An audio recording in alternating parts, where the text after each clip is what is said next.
욥이 자신을 의인으로 여김으로 그 세 사람이 말을 그치니 남종족 구스 사람 바라겔의 아들 엘리후가 화를 내니 그가 욥에게 화를 내면 욥이 하나님보다 자기가 의롭다 함이요 또 세 친구에게 화를 내면 그들이 능히 대답하지 못하면서도 욥을 정죄합니다. 욥이라는 사람, 지금 우리가 새벽마다 욥기를 보고 있어요. 매일 성경에 맞추어서 욥기를 보고 있는데 30장이 오늘 끝났고 내일 31장이 넘어가는데 왜 32장을 지금 오늘 말씀의 장소로 잡은 것은 전체를 보기 위해서, 욥기 전체를 보기 위해서 32장을 잡았어요. 여기 이제 엘리후라는 사람이 나오거든요. 그러면서 이제 엘리후의 반박이라고 할까요? 논쟁이 이제 있고 난 다음에 하나님이 직접 이제 욥에게 말씀하시고 마지막에 이제 끝난다고 말이죠. 그럼 욥기가 가르쳐주는 건 무엇입니까? 욥기가 굉장히 길죠. 굉장히 긴 말씀인데 계속 끊임없이 아주 지루할 정도의 논쟁인 거죠. 친구들하고의 논쟁, 엘리후와의 논쟁이 끊임없이 지루할 정도. 그래서 읽다 보면 이게 하나님 말씀인지 사람 말인지 욥의 말인지 헷갈리기 시작합니다. 그러면 이 말은 맞는 말 같고 이 말은 맞는 말이라고 아멘 했는데 보면 틀린 말이고 막 이런 게 생겨요. 그래서 욥기서는 잘못 읽으면 적길로 가기 뻔합니다. 아주 잘못된 길로 가게 만들어져 있습니다. 욥기는. 그래서 성경을 읽을 때 요새 성경은 보기가 참 좋은 게 뭐냐면 항상 말씀 앞에 뭐가 나와요? 제목이 붙어있어요. 빨갛게 뭐 여러분 퍼렇게 해가지고 그 제목을 보면 이해가 됩니다. 그래서 욥의 말인지 친구들의 말인지 하나님의 말씀인지를 잘 보고 욥의 말이면 욥의 말로 이해하고 친구들의 말이면 친구들의 말로 이해하는 것은 좋은데 그게 다 옳다고 생각하지 마세요. 틀린 말들도 있단 말이에요. 그 말에 대한 반박을 욥이 하기도 하고 또 엘리후라는 사람이 뒤에서 하기도 하고 결국 하나님이 다 마지막에 총정리를 해주세요. 그러니까 욥기 전체는 고난에 대한 이야기잖아요. 욥이 당한 고난, 이 세상에서 가장 큰 고난 중에 고난을 당한 사람이 욥이라고 하는데 그 욥의 고난에 대한 이야기를 하면서 하나님이 가르쳐주고 싶은 것은 크게 하나입니다. 하나는 뭐냐면 하나님은 이해하는 것이 아니라 신뢰하는 분이라는 거예요. 내 머리로 이해하려 하지 마세요. 하나님. 인간의 이 작은 조그만 뇌로 그 위대하신 하나님을 어떻게 다 이해할 수 있단 말입니까? 내가 생각할 때 1 더하기 1이라고 하는 계산 명제를 가지고 하나님 앞에도 반박할 수 있지만 하나님은 그것이 아니라고 하면 아닌 거예요. 세상을 창조하신 그 하나님이 그 모든 것을 모든 것을 갖다 운행하시고 그 질서를 붙잡고 있는 손이기 때문에 하나님이 바꾸면 바꿀 수 있는 거란 말이에요. 그러니까 내가 무조건 맞다가 아니라 하나님이 무조건 맞습니다. 할렐루야. 흔들리지 말라는 얘기예요. 믿음이 흔들리지 마세요. 욥기를 통해서 배우는 건 흔들리면 안 됩니다. 하나님은 그냥 뭐예요? 신뢰하십시오. 그 놀라우신 하나님을 인정해 드리는 거예요. 그 이야기를 하고 있는 거예요. 욥은 온전하고 정직하고 하나님을 경외하는 사람이라고 처음에 나옵니다. 그리고 그에게서 그런 악을 떠났으며 또한 행복한 가정을 이루었어요. 10명의 자녀들과 부귀영화를 누리면서 살았습니다. 그러나 사탄이 땅을 두루 돌아다니다가 하나님 앞에 나타나서는 하는 말이 내가 돌아다니다가 욥을 만났는데 이 욥이라는 사람이 하나님을 잘 섬긴다고 하면서 부자로 살고 있더라고요. 그런데 만약에 저 사람의 그 모든 것을 빼앗는다면 그가 과연 하나님을 계속해서 경외할까요? 라는 거예요. 결국 욥이 하나님을 경외하는 이유는 하나님이 그에게 복을 줬기 때문이다 라는 거예요. 자, 그렇게 송사를 걸어옵니다. 그러자 하나님께서 사단의 말대로 그럼 네가 마음대로 시험을 해라. 시험을 허락합니다. 그의 목숨만 건드리지 말고 시험을 허락합니다. 그러자 10명의 자녀들이 죽습니다. 가축들을 빼앗기고 죽습니다. 또 노비들도 죽고 쭉 도망갑니다. 갑작스럽게 어려움을 당하버립니다. 자, 그런 어려움을 당했던 욥이 그런데도 불구하고 그런 시련을 맞이했는데도 불구하고 욥은 하나님을 어떻게 합니까? 찬양합니다. 여러분 그럴 수 있습니까? 지금 여러분의 전 재산을 빼앗아 갔어요. 누가? 여러분의 자녀가 하나도 아니고 열이 다 죽었어요. 하루아침. 그래도 하나님을 찬양할 수 있는 사람은 욥입니다. 그런 사람이 욥인데 우리가 욥에게 대해놓고 뭐라고 말할 수 없어요. 우리의 신앙을 우리가 너무나 잘 알거든요. 그가 말합니다. 1장 20절에서 22절 욥이 일어나 겉옷을 찢고 머리털을 들고 땅에 엎드려 예배하며 이르되 내가 모태에서 어머니 몸에서 이 알몸으로 나왔사온 주 또한 알몸이 그리로 돌아갈지어다. 주신 이도 여호와시요 거두신 이도 여호와시오니 여호와의 이름이 찬송을 받으실지어다 하고 이 모든 일에 욥이 범죄하지 아니하고 하나님을 향하여 원망하지 아니하니라. 할렐루야. 이런 사람이 욥이에요. 그런데 사탄은 끈질깁니다. 그래서 그 온몸에 종기를 나게 해서 질그릇으로 긁어도 고름이 나와도 시원치 않게 만들어버렸습니다. 거기서 끝날 줄만 알았습니다. 이제 아내 남았는데 이 아내마저도 하나님 욕하고 뒤져버려라, 죽어라 이렇게 말합니다. 그리고 도망가 버렸습니다. 너무 강한 말입니다. 자, 이런 죄악의 아주 우리가 볼 때 너무 큰 죄악이에요. 죄악의 어려움, 인간이 당할 수 없는 어려움. 그나마 믿었던 반쪽이 떨어져 나가고 말이죠. 온 몸은 인간이 감당할 수 없을 만한 고통 가운데 짓무르고 있어요. 그런데도 하나님이 주시는 것으로 받아들이고 말로 하나님 앞에 범죄하지 않겠다고 합니다. 2장 10절입니다. 그가 이르되 그대의 말이 한 어리석은 여자의 말 같도다. 아내가 저주하라고 한 말 그 말이에요. 우리가 하나님께 복을 받았은즉 화도 받지 아니하겠느냐. 이 모든 일에 욥이 입술로 범죄하지 아니하느냐. 할렐루야. 홧김에 우리 그냥 남들 아픈 말 막 하잖아요. 원망도 하고 불평도 하고 그러잖아요. 근데 욥은 하나님 앞에 입술로 죄 짓지 않으려고 굉장히 무던히 애를 쓰고 있는 것을 보게 돼요. 자, 그때 욥에게 누가 나타납니까? 세 친구가 옵니다. 멀리서 왔어요. 타양에서 친구들이 욥이 어려움을 당하고 있다는 이야기를 듣고 위로차 신방 왔어요. 근데 너무나 힘들어서 견디기 어려운 가운데 있는 거예요. 그러자 그게 말도 못 거릅니다. 일주일 동안 아무 말도 안 하고 그냥 옆에만 있어 줬어요. 그때까지만 해도 욥이 참을만 했어요. 그래도 친구들이 있으니까. 그러니까 친구들이 있으니까 넋들이 상해서 그렇게 말을 합니다. 욥기서 3장에 보니까 차라리 내가 나지 않았으면, 내가 태어난 날이 망했으면, 이런 말을 합니다. 차라리 이렇게 고난받을 바에야 태어나지 않았으면 좋았을 뻔했는데, 이런 말을 하는 거예요. 그러자 이 친구들이 더 이상 참지 못하고 한마디씩 하는 겁니다. 자기가 알고 있는 지식으로, 자기의 지혜로 그들을, 그 하나님의 사람이라고 하는 욥을 갖다가 좀 가르쳐 보겠다라는 거예요. 여러분, 신방하러 가서 가르치려 하지 마세요. 우리 권사님들 권면하러 가서 위로한답시고 가르치려고 하지 마세요. 몰라서 그러는 거 아니에요. 그 사람도 나만큼 다 알 거 알아요. 가르치려 하면 튕겨져 나가요. 그러니까 깨달을 때까지 기다려 주셔야 됩니다. 스스로 알고 돌이킬 때까지 기다리는 지혜도 필요해요. 일주일 동안 잘 참았듯이 또 참아주면 되는 건데, 그러지 못하고 더 이상 참지 못하고 한마디씩 합니다. 자, 엘리바스라는 사람이 이렇게 말합니다. 전에는 네가 약한 사람을 교훈하고 세워주더니 이제는 너에게 임하니 힘을 못 쓰네. 전에는 힘든 사람들을 위로하고 힘도 되어주더니 네가 그렇게 되니까 아무 힘도 못 쓰는구나. 그러나 생각해보라. 죄 없이 망한 사람이 있더냐? 정직한 사람이 저주받는 거 봤느냐? 결국 너도 뿌린 대로 거둔 거야. 즉 악을 밭갈고 독을 뿌리는 자는 그대로 거두는 것을 보았다. 그렇게 완전한 행위로 자랑하던 너에게 이런 일이 일어날 수 있느냐? 무엇인가 너에게 숨겨진 죄악이 있기 때문 아니겠느냐라고 말을 합니다. 너 죄지어서 그래, 이렇게 말합니다. 또 수아 사람 빌닷이 또 이렇게 말합니다. 또는 네 자녀들이 하나님께 죄를 범하지도 않았는데 어떻게 이런 일이 일어날 수 있겠느냐? 자녀들이 다 죽었다고 하니까. 주께서 그들의 죄로 심판하신 것이다. 그러므로 하나님께 부지런히 죄를 받고 또한 빌고 또 정직하게 나아가면 하나님께서 다시 형통하게 하실지 몰라. 하나님을 잊어버리고 하나님을 떠난 자는 다 이렇게 되니 하나님은 결코 악한 자를 붙잡지 않는다. 이렇게 말합니다. 자, 마지막으로 가장 젊은 나와 사람, 이 소바디한 사람이 또 이렇게 얘기합니다. 너는 마치 네가 가장 정결하고 깨끗한 사람인 것처럼 말하는데 하나님은 다 보고 계시며 악한 것을 그냥 지나치지 않으신다. 그러므로 너의 죄악을 고백하고 멀리 내버리지 않는다면 하나님께서 너를 돌아보시지 않을 것이야.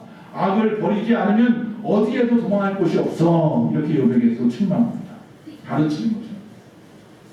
즉 욥의 친구들은 욥에 가만히 보니까 물질적으로, 건강으로, 환경으로 하나님이 어렵게 만드신 것에 대한 것을 인정하고, 그렇다면 하나님 왜 그에게 그렇게 했을까 생각해 보니 그가 죄를 지었기 때문일 거야. 그의 자녀들이 죄를 지었기 때문일 거야. 아니면 그들이 죄를 범한지도 모르고 살아가는 건 그 어리석어서일 거야. 뭐 그런 의미로 그들에게 이야기, 그 욥에게 이야기하는 거예요. 즉 다시 말하면 인과응보라고 하죠. 보통 원인이 있고 결과가 있다. 아니 땐 물뜨게 연기 나겠느냐. 네가 이런 저주를 받고 어려움을 당하는 건 너 죄 지은 것 때문이야 라고 말하는 거예요. 그 말에 대해서 욥이 하나하나 차근차근 다 반론을 해요. 그래서 욥기가 길어졌어요. 욥은 그런 겁니다. 그들이 말하는 인과응보에 대해서 그런 말은 하지도 마라. 나도 너희만큼 깨끗하게 살았고 가난한 자를 너희보다 더 많이 도와주었고 더 의롭게 살려고 애썼는데 왜 나만 하나님께서 이렇게 벌을 주고 그럼 너희들은 왜 벌 주지 않았겠느냐. 하나님께서 나를 이렇게 힘들게 하는 모든 것들이 다 내 죄 때문이만은 아닐 거야 라고 이야기하는 거죠. 여러분, 어려운 사람이 다 죄 때문이면 여기 여러분과 저는 정말 모두 다 죄 때문에 다 어려운 거예요. 건강 때문에 어려운 분 있으십니까? 죄 지었군요. 자녀들이 말썽을 피웁니까? 죄가 많으시네요. 물질에 어려움을 당하셨습니까? 죄가 많아서 그래요. 그렇게 이야기하는 게 맞겠습니까? 세상에 가난한 사람은 다 죄 지어서 가난한 사람입니까? 다 병 걸려 어려움 당한 사람은 다 죄 지어서 병 걸린 겁니까? 말이 안 맞는 말이잖아요. 그러니까 누굴 함부로 판단해서 정죄하지도 말고 위로한답시고 가르치려 해서도 안 됩니다. 자, 이렇게 막 이야기하고 있는 욥을 바라보던 한 젊은이가 하나 또 있었습니다. 그가 엘리후라고 하는 사람입니다. 이 사람은 그 당시에 현자라 할 만큼 어떤 뭐라 그럴까요? 뛰어난 지혜라기보다는 어떤 인품을 가진 사람이에요. 이 사람이 나타나서 이야기합니다. 자, 오늘 본문 말씀부터 시작되는 게 엘리후의 말이잖아요. 거기 보면 그렇게 말합니다. 세 친구들 빌닷, 엘리바스, 소발 이 세 사람을 갖다 책망합니다. 즉 그들이 정죄하는 일을 갖다가 책망합니다. 거기서 끝나면 좋았는데 그 다음에 또 뭐 하냐면 욥이 계속해서 의롭다고 여긴다고 생각하는 거예요. 자기가. 그러니 그 욥의 의롭다고 여기는 것도 책망합니다. 그러면서 이야기합니다. 나도 흙으로 지음받은 미약한 존재이지만 지금 이 시간만큼은 성령의 영감을 받아서 말하겠습니다 라고 말을 시작합니다. 조심스러운 것은 맞아요. 이 사람도. 엘리후가 지금 하는 말들이 맞는 말 같은데 사실은 다 틀린 말이 아니라 다 맞는 말인데 그것이 이 욥에게 100%다 맞아떨어지지는 않아서 이 엘리후가 한 말도 사실은 조금씩 펜트가 벗어나는 부분들도 있어요. 그래서 이게 지혜롭게 성경을 한 10번, 100번 읽지 않으면 엘리후의 말이 무조건 다 옳다라고 인정해버릴 수도 있어요. 그래서 좀 조심스럽지만 어쨌든 엘리후가 한 말로 이야기하고도 넘어가야 될 것 같아요. 엘리후는 어떻게 이야기를 하냐면 그렇게 이야기하는 겁니다. 자신의 경험이나 아니면 또 아첨하는 말로 말하는 것이 아니라 하나님의 공의, 하나님의 주권을 드러내기 위해서 너에게 말한다 라고 이야기를 해요. 맞는 말이에요. 32장부터 37장까지 욥이 4가지 크게 넋두리를 하는데 그 불평에 대해서 하나하나 조목조목 집어서 이야기를 해요. 그래서 나는 죄가 없는데 고난을 받았다. 33장에서 욥이 그렇게 이야기한다는 거예요. 그러니까 말을 하는 겁니다. 너 하나님 앞에 불평하지 말아라. 하나님께서 고난을 주신 이유가 분명히 있을 것이야. 그것이 죄 때문이만은 아닐지라도 분명히 이유는 있다. 그러니 고난 중에서 말씀하시는 그분을 깨달아 알아야 돼. 그게 너에게 은혜가 될 거야 라고 말을 합니다. 그래서 하나님의 말씀 앞에서 내 자신을 돌아보아라 라고 말을 하고 있는 거예요. 또 두 번째, 하나님을 기쁘시게 살았는데 내가 그런데 아무런 보람도 없구나. 34장에서 욥이 또 넋두리를 합니다. 그자 이야기합니다. 너 의인인 줄 알았는데 불평뿐이구나. 하나님은 공의롭고 정의로우신데 그분을 네가 고소하려고 하느냐? 하나님은 실수가 없으시다. 나를 향한 하나님의 계획은 완전하시다. 그러니 아무런 보람도 없다고 말하지 말아라. 분명히 거기서 하나님이 가르쳐 주시는 것이 있을 것이야 라고 이야기하는 거예요. 또 세 번째, 하나님의 무지함에 대해서 보상을 해주지 않는다. 내가 이 땅에서 죄 한 번도 안 짓고 살려고 노력했는데 거기에 대한 어떤 보상도 없구나 라고 이야기합니다. 또 역시 마찬가지입니다. 자기 자신을 위해서 기도했거나 아니면 감사하는 기도를 하지 않았기 때문 아닐까? 라고 물어봅니다. 반문하는 겁니다. 즉 의로운 자의 기도, 감사하는 자의 기도는 하나님이 들으시지만 헛된 자의 기도는 듣지 않는데 네가 하나님 앞에 무지하다고 말하고 보상을 찾는 이 기도도 역시는 하나님 앞에 헛된 기도일 수도 있어. 우리의 기도가 다 응답되는 건 아니라는 거예요. 또 네 번째 또 이야기합니다. 새 친구와 이 욥이 하나님의 말을 들으려 하지 않는다라고도 책망합니다. 하나님의 말씀에 귀를 기울이지 않는 우리가 어리석은 거지 하나님은 항상 말씀하고 계시는데, 그래서 엘리후는 자신에게 폭풍우 가운데에서 말씀했던 그 하나님을 갖다가 간증을 합니다. 그러면서 나는 두렵고 떨리는 가운데 폭풍우 가운데 하나님의 말씀을 들었는데 능력 없는 너희에게는 아무런 감동도 없었더냐, 이렇게 이야기를 합니다. 지혜로운 사람은 모든 인간들을 통해서, 모든 자연과 환경을 통해서 하나님의 음성을 들을 수 있다라고 말합니다. 이 말은 맞는 말이에요. 우리가 묵상하고 기도하는 순간에도 하나님의 음성을 들을 수 있습니다. 걸어가다가도 들을 수 있습니다. 하나님 말씀 안 하시는 분이 아니에요. 내가 듣지 못해서이거나 하나님이 지금은 잠깐 말씀을 갖다가 멈추었을 뿐이지 끝까지 그를 향하여 입을 다물 분은 아니라는 거예요. 어쨌든 이 엘리후라는 사람은 앞에 있는 이 세 사람처럼 인간적으로 이야기하지 않고 하나님의 주권, 하나님의 의도를 파악하려고 노력하자라는 쪽으로 새로운 사고방식으로 인도로 합니다. 바른 차원의 말씀입니다. 그러니까 우리 하나님 앞에 그렇게 기도해야 됩니다. 여러분, 앞에서 말씀드린 대로 나의 지금 받는 이 모든 고난을 좀 객관화시켜서 하늘에 계신 하나님이 우리를 바라보듯이 내 자신을 좀 조명해 보아야 됩니다. 내가 내 안에 너무나 갇혀 있어서 나 중심으로 세상을 바라보니까 모든 것이 다 원망스럽고 모든 것이 불평스러울 수밖에 없는 것은 아니겠느냐. 엘리후가 지금 이야기하고 있는 건 그겁니다. 자, 제가 몇 가지 예화를 들고 말씀 마치려고 합니다. 여러분, 그 이민아 목사에 대해서 언젠가 제가 예화를 한 적이 있었습니다. 이분은 이 수년 동안 이 암을 추격하다가 실명의 위기도 잘 벗어나고 이런 상황 속에서 그 아버지 유명하죠, 이어령 박사, 저 고등학교 때 그 스필도 쓰고 막 그랬던 이분이 예수를 믿게 되죠. 결국 그 인문학자인데도 불구하고 하나님을 받아들이게 됩니다. 그 딸 때문에. 그리고 결국 딸은 하나님께서 불러가셨습니다. 결국 세상을 떠났습니다. 그리고 그 아버지가 얼마나 심도 깊은 신앙의 서적들을 쓰는지 몰라요. 그분의 책을 보면 놀라워요. 그런 역시 석학자는 다르다. 그가 하나님을 믿으니 바라보는 관점부터가 틀리더라고요. 우리가. 자, 어쨌든 그 큰 반향을 일으키고 이민아 목사님이 하나님에게 가고, 그리고 그 아버지 이어령 박사님도 얼마 전에 돌아가셨죠. 크게 뉴스에서 나오겠죠. 근데 이분이 그런 이야기, 이민아 목사님을 내가 왜 이야기하냐면 그분이 하나님을 처음 믿고 고백할 때 어떻게 고백했는지를 한번 보세요. 그러니까 이렇게 얘기합니다. 나는 이사야 선지자처럼 어느 날 갑자기 나 자신이라고 하는 왕국의 정권이 무너졌다. 그러니까 내 중심으로 살던, 나 중심, 나밖에 모르던 그 왕국이 무너졌다. 내 안에서.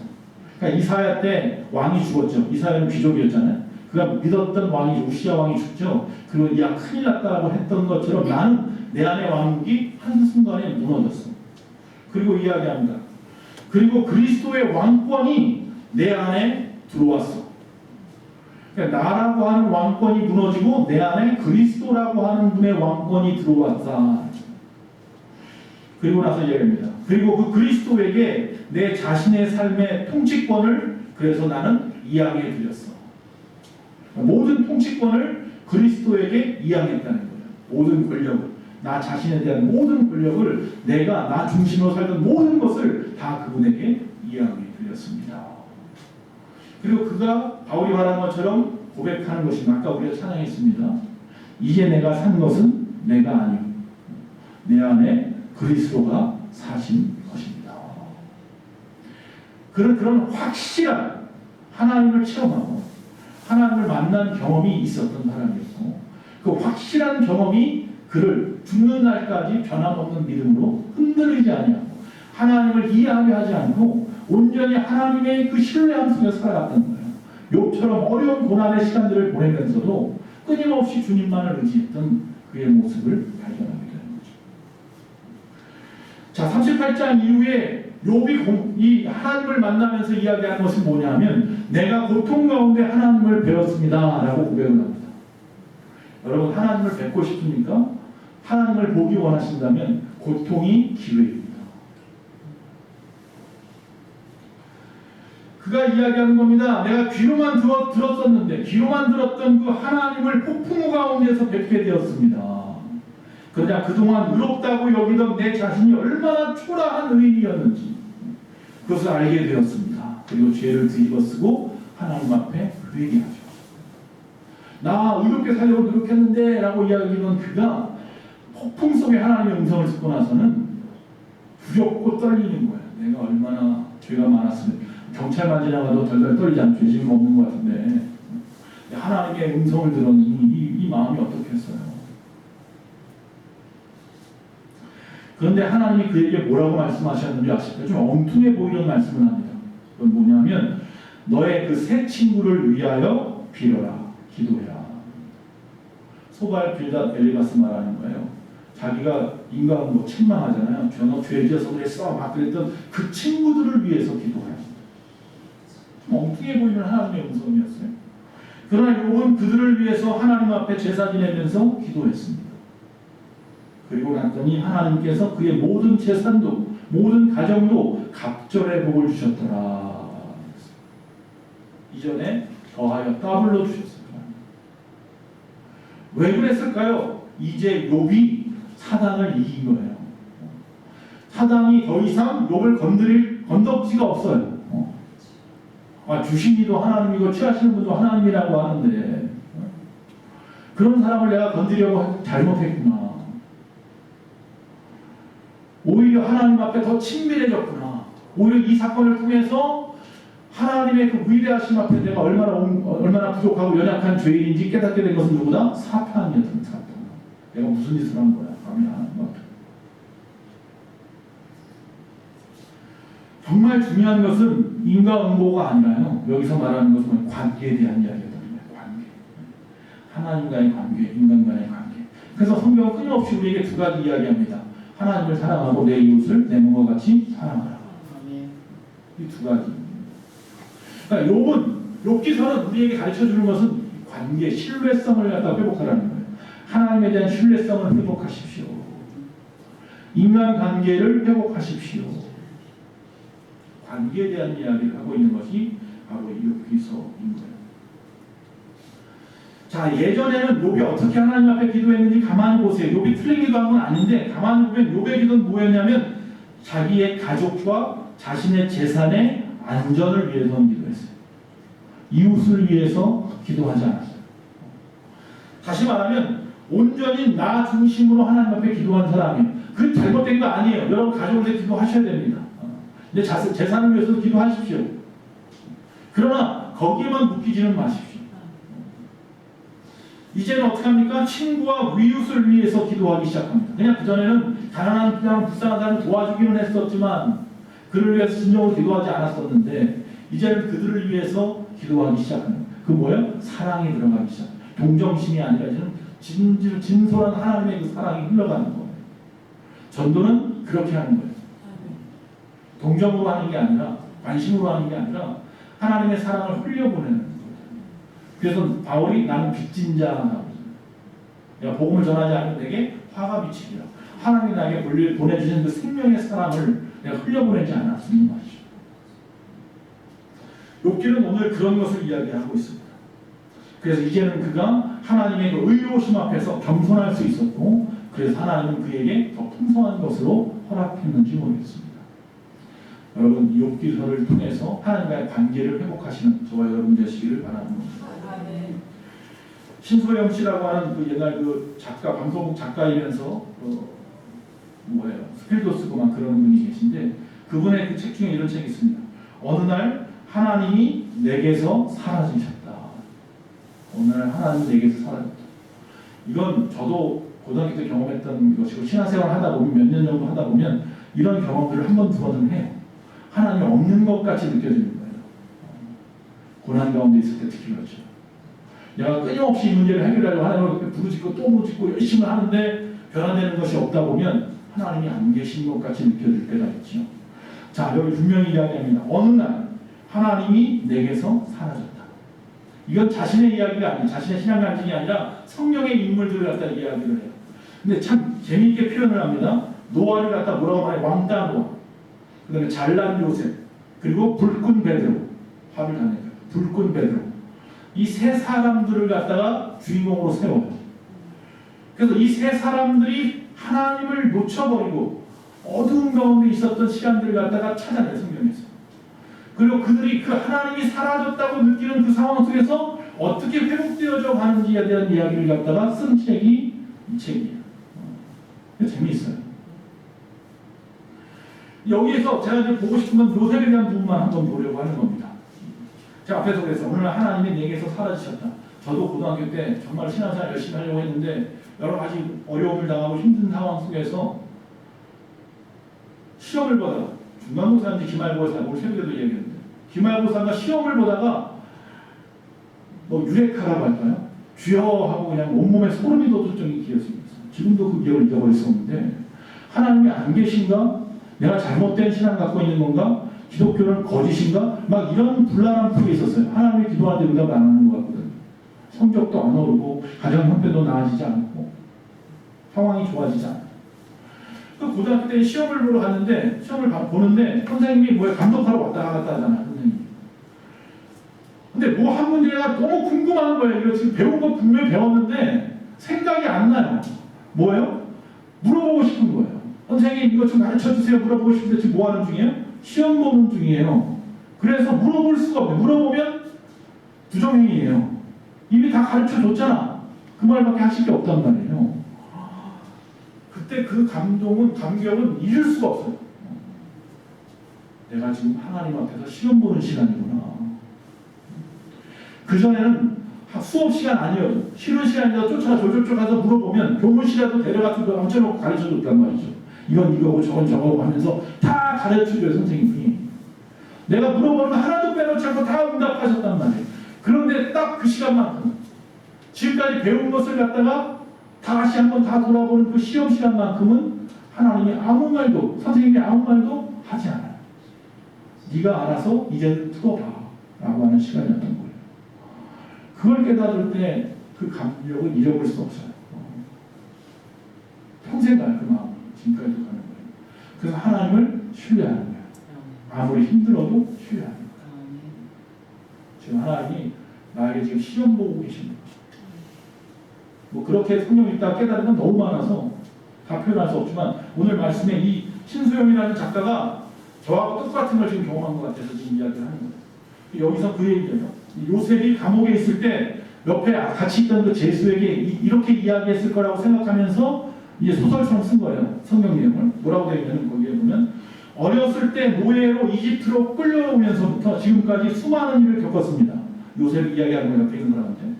그러면서 얻은 교훈이 있는데 바로 좋은 일, 바쁜 일의 기준을 지금 현재에 두지 않고 영혼에 두는 것입니다.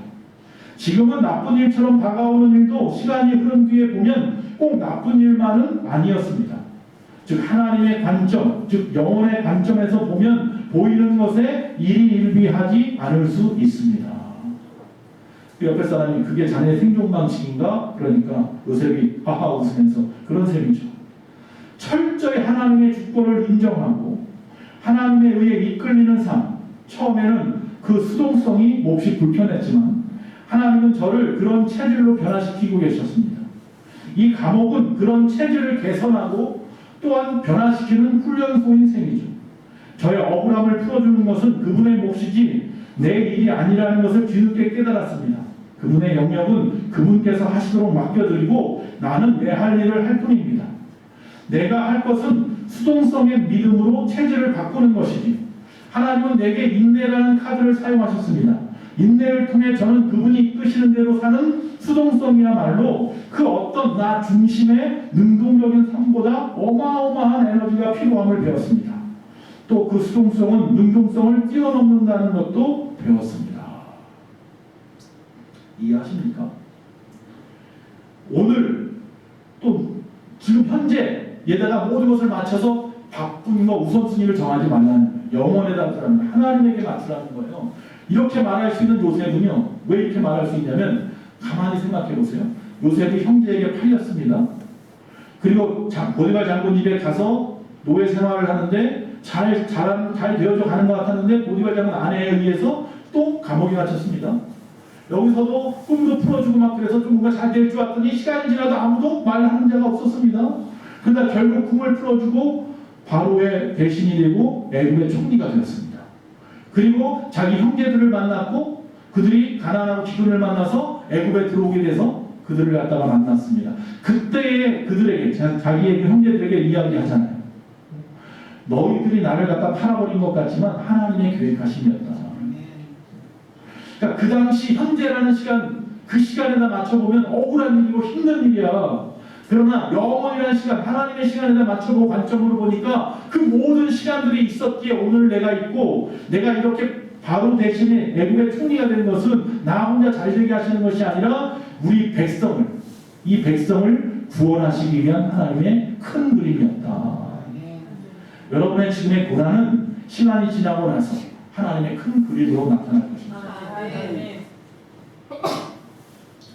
수동적으로 살아가고 있잖아요. 인내하며 그분을 의지하고 신뢰하는 것은 수동적이다. 내 마음대로 못 사는 거잖아요.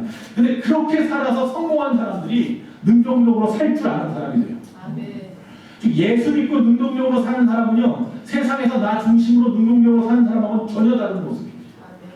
예수 믿고 능동적으로 사는 사람은요, 자신을 위해 살지 않고요, 온 세상을 위해서 살아요. 여러분, 그 수목 한계선이라는 것이 있습니다. 높은 산 꼭대기 올라가면 너무 추워서 더 이상 나무가 자라지 못하는 그 선이에요. 그 마지막 선에 사는 그 나무들이 있어요. 이 나무들을 갖다 무릎 꿇는 나무라고 했거든요. 왜냐하면 나무들이 다 휘어져 있어요. 굴곡진 인생과 같이 모진 바람, 세찬 바람을 맞고 고난을 갖다 이겨낸 거예요. 근데 이 나무들은 어디에 쓰느냐면요, 악기 만드는 데 쓴대요. 그러니까 다른 나무처럼 성장하는데요, 다른 나무 10년이면 자랄 거 이런 나무는 100년, 200년이 걸려야 된다. 그만큼 사이즈가 되려면 모진 바람을 이기고 고난 가운데 이겨내기. 그래서 굉장히 단단해요. 그래서 울림이 좋대요. 울림이 통이 좋대요. 그래서 이런 나무는 좋은 악기가 됩니다.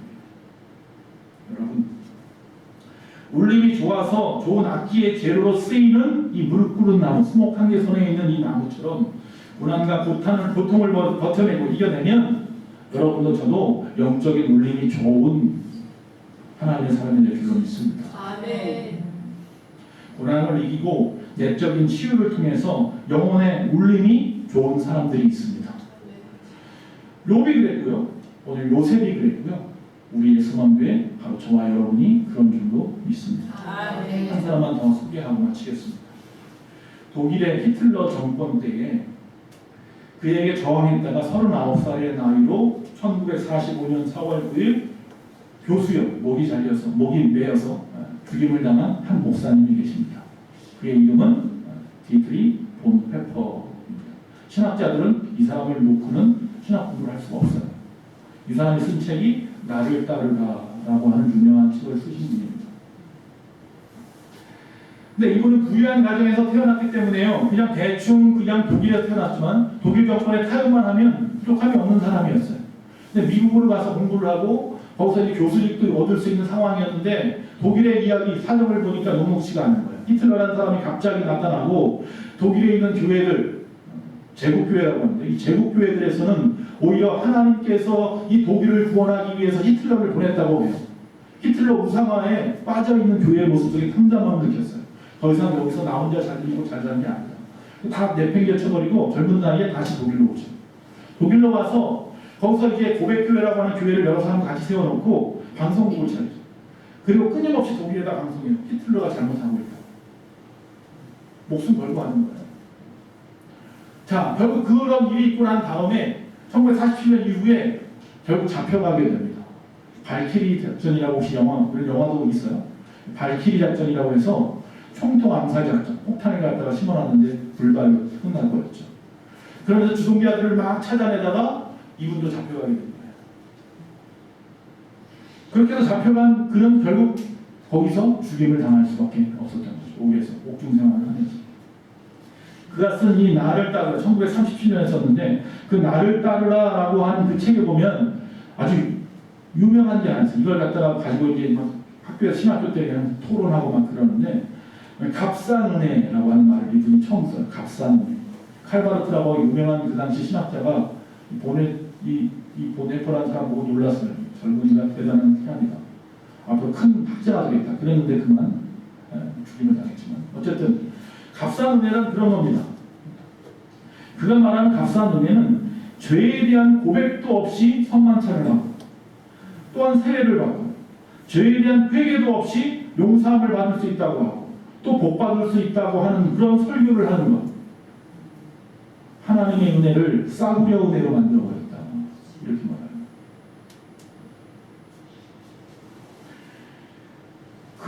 그 말이 하나도 틀림이 없어요. 지금도 그렇잖아요. 지금도 보면 우리가 성만찬을 해요. 성찬식도 하고 세례식도 하고 또 말씀도 듣고 합니다. 회개 없이, 죄사함 없이, 진정함 없이, 진실함 없이. 그래버리면 주님이 목숨을 걸고 골고다에서 십자가에서 물과 피를 다 쏟으셔가지고 우리에게 베풀어 주신 구속의 은혜가 싸구려 헌신장만 은혜냐.